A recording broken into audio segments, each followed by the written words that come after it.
Welcome to Farm Charm Chic. I'm Emily. Today's episode is all about Easter, and I have some beautiful Easter DIYs to share with you. I promise you, I had so many videos coming out with Easter, and trust me, this is only the beginning.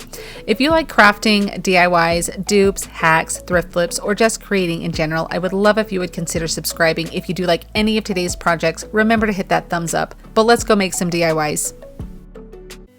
Isn't this little basket just the cutest? I picked this up at the thrift store, and since it was chicken wire on it, I just thought this will be the perfect little basket to do some eggs. Now I have this Hello Hobby chalk paint that is sage colored, and then I'm using some Dixie Belle vintage duck egg, and I love this vintage duck egg color. It is one of my favorite colors, and I love this paint. I have a lot of people ask, is it really worth it to invest in the Dixie Belle paint? Yes, it is. I usually end up doing 1, maybe 2 coats. On other brands, I have to do 3 or 4 coats. So the coverage is very good. Now, this sage right here, I'm like, this is really dark. This is not what I remember my sage color looking like. I remember being so much brighter than this. So I did realize later on that I had this Folk Art Sage chalk paint, and this is the paint I thought I was using. Now look at the difference here, you guys. They're both called sage, but they are 2 very different colors. So this is the color I love. I feel like this color is close to the vintage duck egg, but obviously a little brighter, a little more green tones to it. So if you don't want to invest in the Dixie Belle, the Folk Art Sage is a very close kind of match, or in the same ballpark. Now I'm just taking some antique wax here and a stencil brush, and I'm going to speckle these eggs here.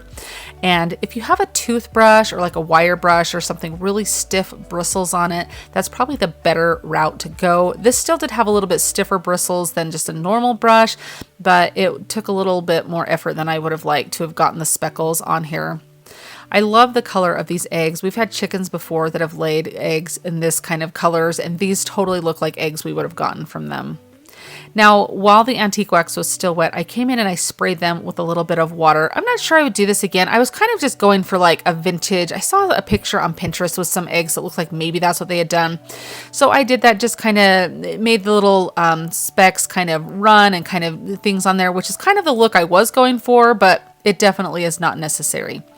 Now I'm taking some moss here to put into the bottom of this cute little basket, and Spanish moss would work fine as well.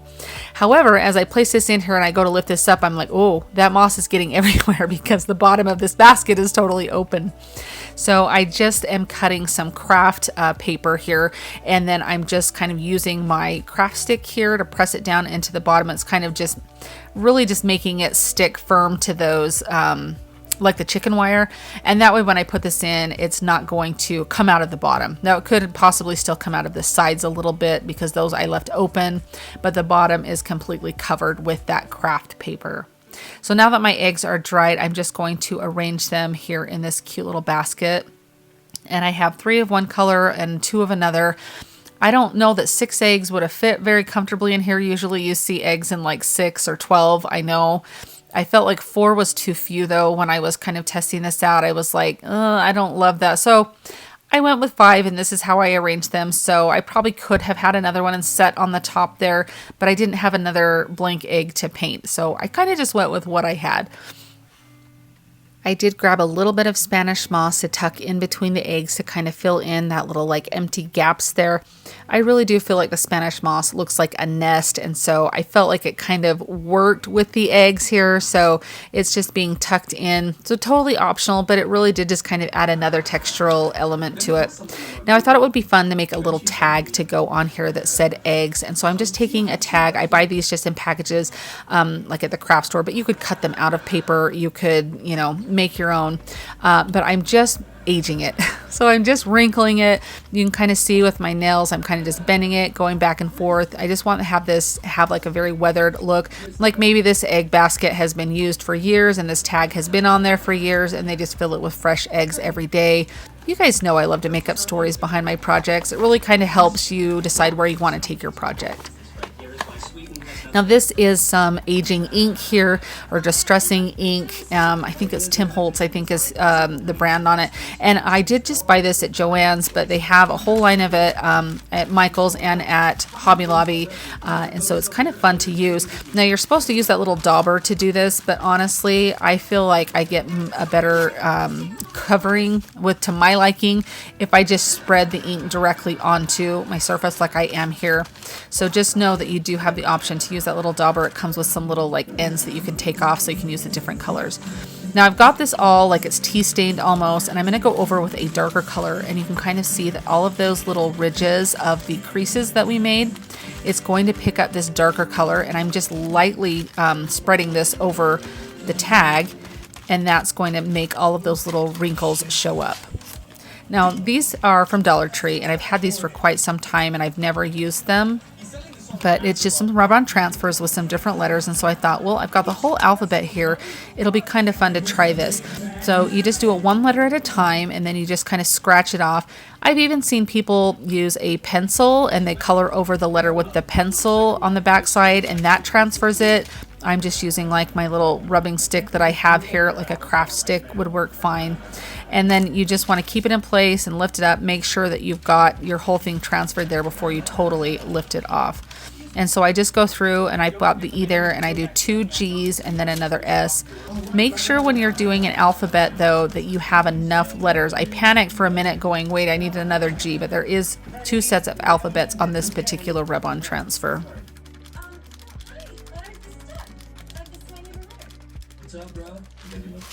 I really love this font. I think it really fits in with the vibe that I was going for. Now, I didn't have any numbers, but it would have been kind of fun to be able to put like a little price or something on there. I think that would be kind of fun. But just having the eggs on there I thought was really cute. Now I'm just using a little bit of twine, and I'm just going to tie this onto the handle here so it just kind of hangs off there. Really cute. I just thought this was so fun. I love that vintage color on the paper with those colors of the eggs. To me, that just is such a wonderful combination. The perfect of like vintage feel, I guess. Anyway, look at how beautiful and cute this looks.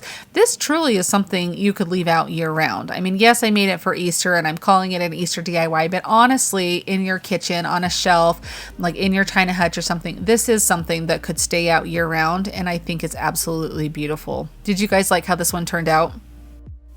I am pulling out my calendar from 2023 from Dollar Tree, and I'm actually using the November picture, which happens to be carrots. I just feel like this time of year, carrots, I don't know, they're so applicable. I mean, you know, you can plant carrots this time of year if it's warm enough in your climate, but I just love this design, and it just is more spring to me than like a November calendar page. So I'm going to make a cute little sign, and so that way I can display that picture and have it. Now, this is a sign from Dollar Tree, and I'm just gently taking off this sand dollar in case I decide to use it in some nautical DIYs. But these signs right here are the perfect size for the Dollar Tree calendar pages. So when you see them, and they don't have them out year round, I feel like it is something more in summer months that they have these signs, and I'm just using my putty knife. It looks like I'm really struggling here, but I'm really not. I'm just trying to not break the frame because I wanted the frame to stay in one piece. However, I end up not using the frame at all, so it didn't really matter. But anyhow, I just take that frame off, and then I'm just using some glue here, and I'm going to put some craft paper down because I don't want to take the time to have to take off all of that design that's on there. I've done this before, and I feel like it takes a long time and it's a lot of effort to get all of that paper off, and sometimes you've used so much water it can warp the board.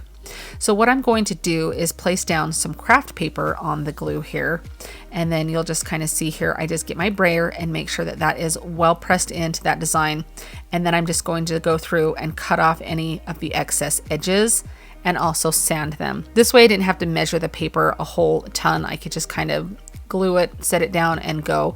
This is giving it a nice crisp clean edge here. Now I'm not going to use this paper covered area as my back. I'm still going to glue my design onto this craft paper. This just gives you a nice smooth surface to work with, and also covers up the design that was there, so that way you're not having anything peek through. So it's very good to do that. And then on the back side of your sign, you still have that nice clean sign back that was there. Now it takes me just a minute to get this centered and put where I want it to, but once I do, I just use my brayer and see if I can get any bubbles or anything out. I don't tend to have a lot of bubbles that appear, but these calendar pages are a little thin. So I'm trying this trick. This is not quite exactly what everybody's told me to do with Mod Podge, but I'm using my little heat press here after that glue has set for a minute to kind of see if I can get any bubbles out. There was a few that were in there. Not terrible, But I actually did really like using this on there. I feel like maybe it kind of melted the glue and kind of had a little bit of a better bond there. So I can see how this would be beneficial with Mod Podge, and I am going to try this technique coming up very soon in one of my videos.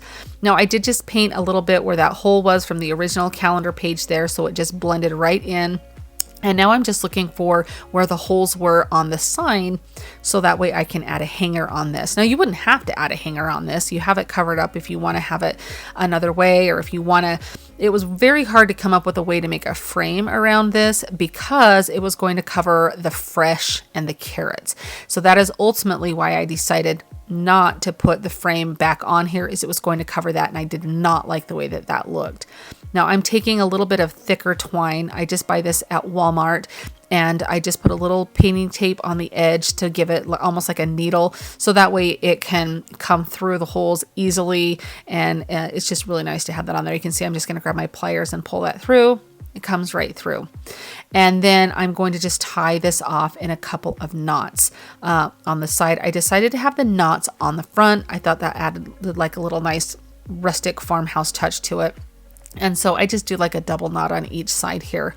And then once I do have my knot tied, I will just trim off the edge. And then one thing I always love to do when I get it to this point is I love to take the twine in my fingers, and I love to kind of, I don't know, like rub it a little bit. And so just like this here, so that way it kind of has like a frayed look. So it's not like just a fresh cut, like you just cut it and left it. Like it looks like it was actually there for some time and meant to be that way.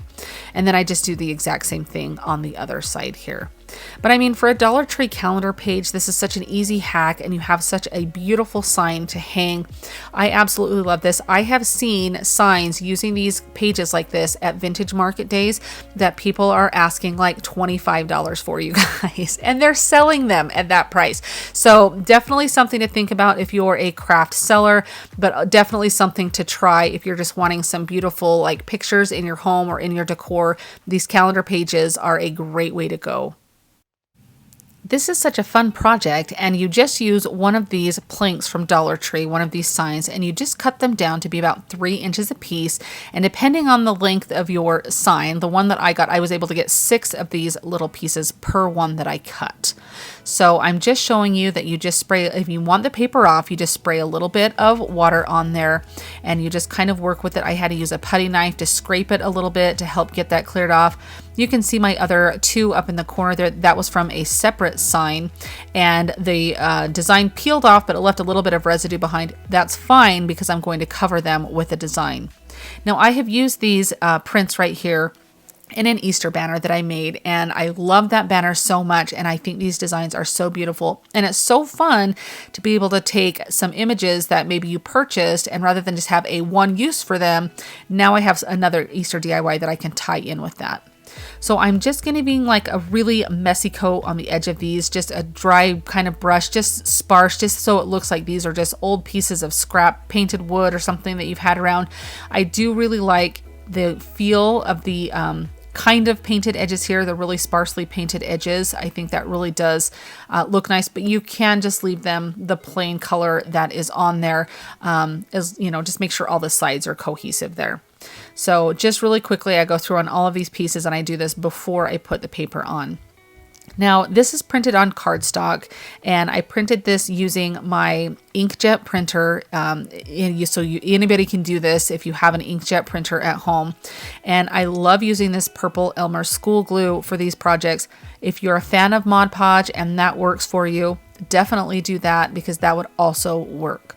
So I give a really good coat of the glue to the block there, and then I just place this down, and I'm going to use my brayer to make sure that I get a really good bond.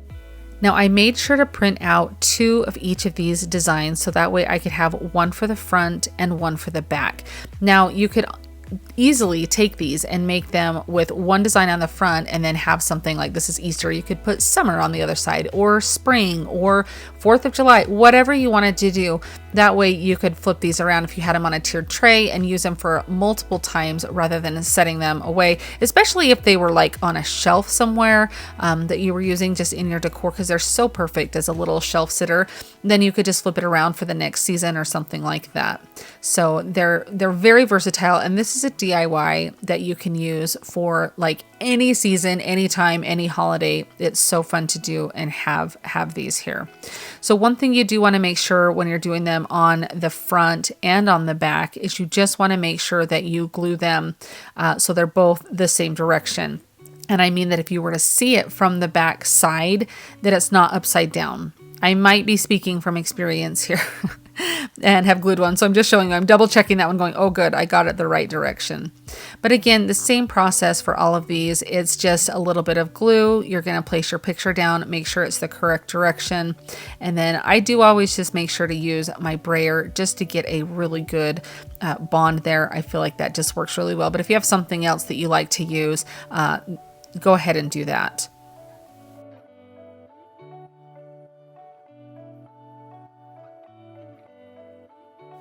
One thing that I like to do on the edge is I just take my fingernail file and I sand the edge, and you just want to make sure you sand in the direction that is not peeling your paper up. And so each side you'll use that in a downward motion.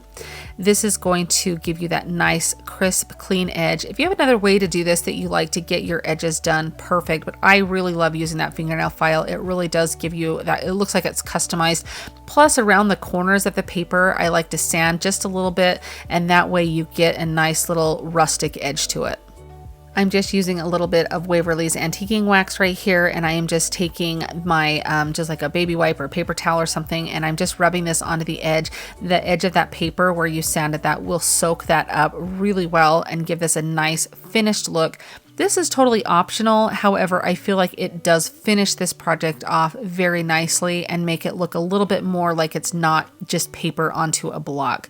But I think these turned out so beautiful. I did a bunch of different designs of these to have, especially if you are somebody who crafts to sell. These little blocks here, I mean, you paid $1 for the little sign at Dollar Tree, but you could easily turn around and sell all of the ones that you get on your block.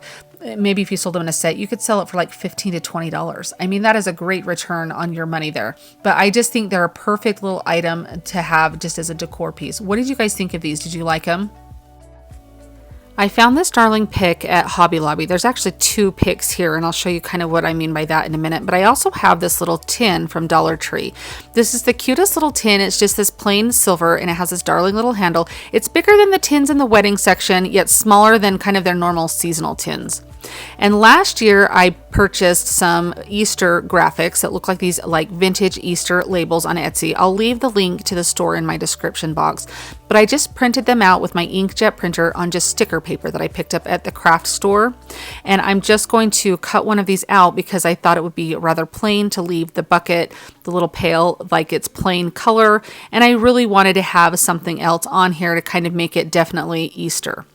When I cut this out, since it is white paper and it had a black edge on it, I didn't want you to see any of the white from the like little shavings when you cut it. So I'm just taking my Sharpie and going around all of the edges just to make sure that it looks completely black and uniform all the way around. So since it is a sticker, you just peel it from the back of the paper and just line it up on your pail where you want it to be. Just keep in mind like where the handle is and everything to as far as where you want your design to be laid. And I mean, you could definitely leave this plain, or you could paint it or do something like that. You don't have to do one of the little stickers. A rub-on transfer would be really cute as well. I just really loved those vintage labels. Now I'm just taking some styrofoam here and I'm just placing my pail on it and going around with my putty knife just to kind of cut out where I need the shape to be. It's not really rocket science when you do this. I mean, even if you just had a square piece and you kind of just cut the corners off or shoved it down in, anything that you want to do. I will say before I stick this in, I should have placed some little marbles or glass beads or something in the base of it to make the bottom a little more heavy.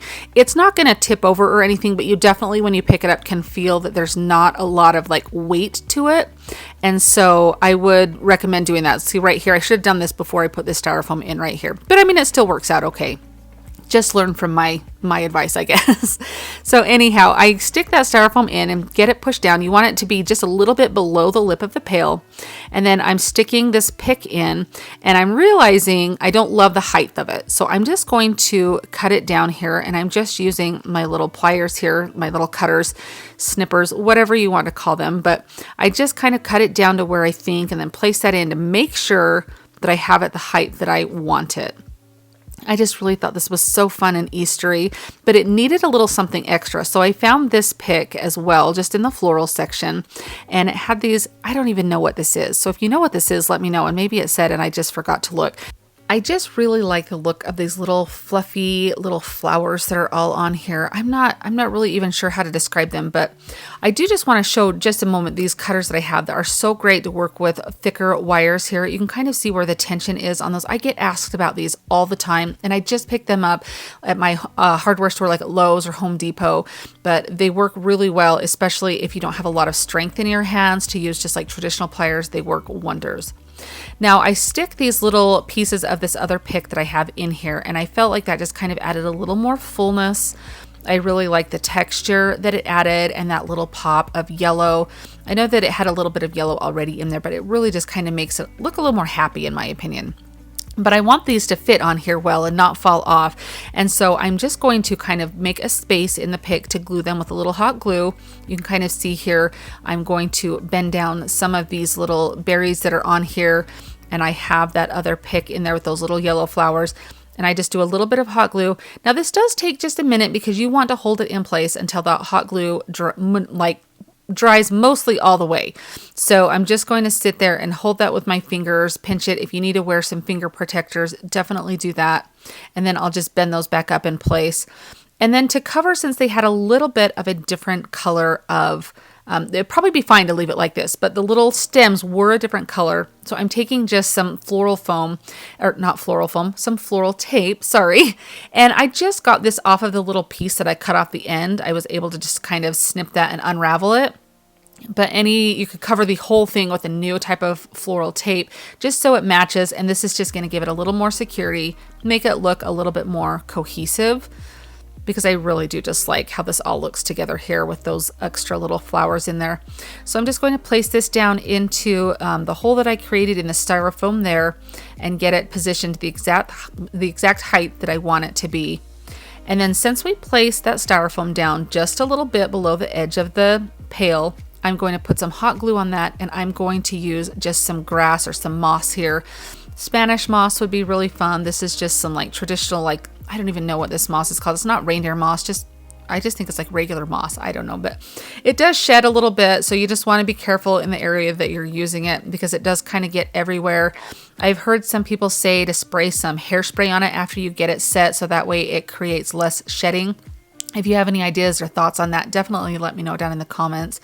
But I really loved the look of the green with this, rather than the Spanish moss kind of has that grayish brownish tone. It's cute. It looks kind of like a nest or something, but I really did love the way that this green popped with it. And I had just a couple of little eggs that I took off of a little tree that I got from a thrift store that I kind of just use eggs here and there. They have wires on them already, so I just stuck the wires into the styrofoam, but you could easily just take some little extra eggs that you have and just glue them down onto that grass if they don't have a wire in them. And I just thought that kind of made it look really cute to have those little extra eggs on the pail there. Kind of breaks up the solidness of the grass. What do you guys think of this for a little Easter floral arrangement? I just think it's really pretty. I'm really pleased with how it came out, and it does just scream spring and Easter. And it really wasn't that expensive, and it really was such an easy project to put together. And I think it just is so cute. What do you guys think of this one? Let me know down in the comments.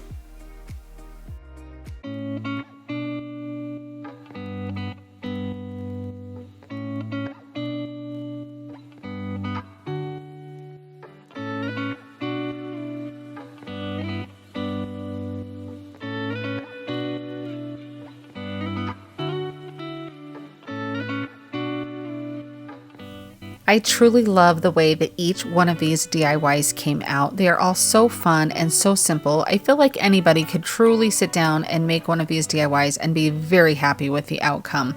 I'm so excited to get all of my Easter stuff up and start incorporating all of these new DIYs. And honestly, a lot of these DIYs can be translated into other holidays or other types of DIYs that you want to do for other seasons. It's just the basics, and then it's just changing a little bit of this and a little bit of that to have it match the season or holiday that you're going for. So hopefully you can use these techniques to do other DIYs for other times of the year as well. Did you guys love any one of the DIYs more today? I have a hard time always choosing DIYs. I really do love the way that that floral arrangement came out and that little pail. I thought it was so cute, but I also love the little blocks and the eggs and the carrot sign. I really just love it all. But let me know your favorite down in the comments. Thank you so much for watching, and I'll see you next time. Happy crafting! If you like the video that you just saw and you want to keep crafting together, here's another video that you might enjoy. And as always, remember to like and subscribe. Thanks so much for watching. I'll see you next time.